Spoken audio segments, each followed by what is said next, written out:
Good morning সবাইকে। আর এখানে কি করছে মা সকাল সকাল? মা কি করছো তুমি? ওই যে কুমড়োর দানাগুলো ছুলে রাখছি মা। ও আচ্ছা, এটা হচ্ছে কুমড়োর দানা, জানো তো?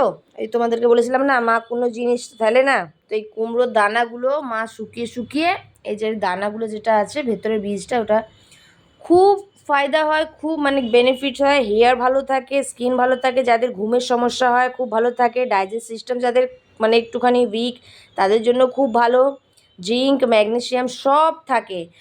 আর আমি কী বলতো, বাবুর জন্য যেহেতু ড্রাই ফ্রুটস কিনে আনি, এমনিও কিনে আনি, তো এইগুলো মা যখন কুমড়ো আনেই তখন মা বলে দানাগুলো ফেলে কি করব।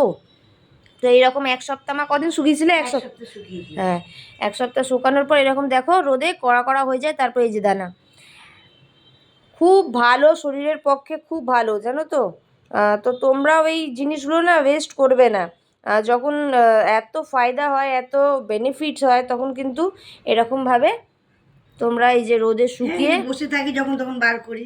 হ্যাঁ, আমি বাবুকে রোজ দিই 4 দানা করে, আর বেশ ভালোও লাগে। আর বাবু বাদাম বাদাম বলে খেয়ে নেয়। হ্যাঁ, ও তো আর জানে না এটা কুমড়ো দানা বা বীজ বলে, ও ভাবে কি বাদাম।